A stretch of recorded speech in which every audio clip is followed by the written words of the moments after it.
On September 11th, I was general manager at LaGuardia Airport. It was a gorgeous September morning, not a cloud in the sky. Warren Kropel was in his car driving to work. Around 8:45, I get a call from one of my staff saying there's a report of an aircraft that struck the towers. And I was actually a commercial pilot at one time too, so I go, this is strange. And I asked him, is it a Cessna? What was it? And he said, no, they believe it was a 737.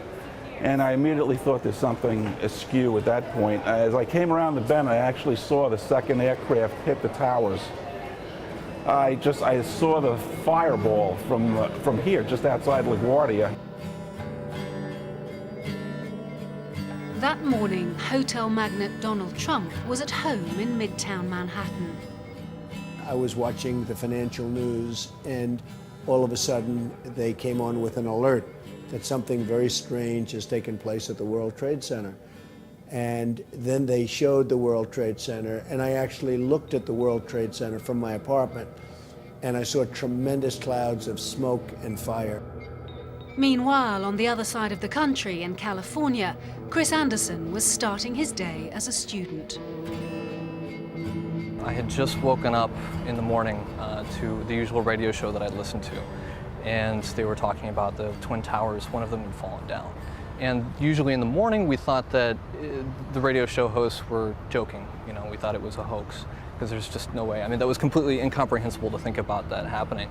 Well, at first the news was reporting that it was a boiler explosion, but I knew, you know, knowing real estate, I knew that boilers aren't at the top of the building, they're at the bottom, and this was the top that was burning so voraciously, and it was just an incredible sight to see this was just an incredible sight.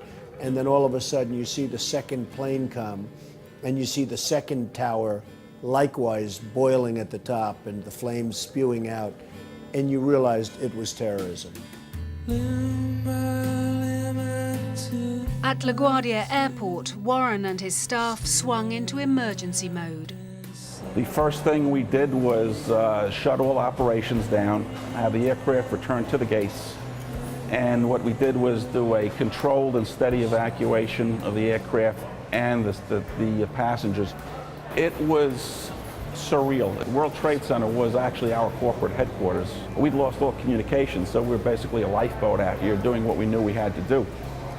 The human tragedy initially, you know, we didn't focus on because we had our own job to do, and then once that job was done, then we started, oh my God, what's happening down there? We became very concerned, which was really fueled when the first tower went down.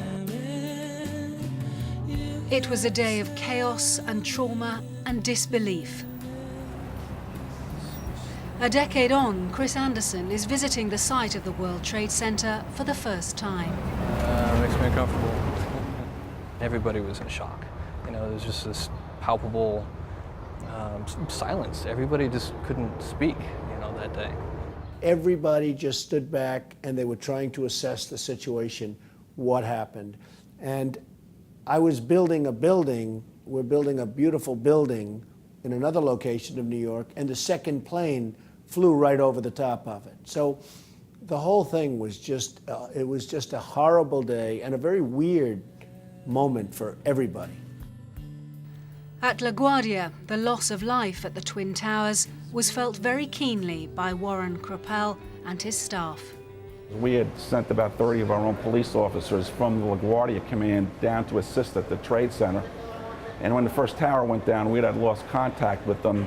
So that was the first gut-wrencher of that week, when we thought we'd lost 30 of our own. Very fortunately, that was not the case. But unfortunately, over 3,000 people were killed that morning, and 87 of our own Port Authority staff were killed, 12 of whom I knew personally.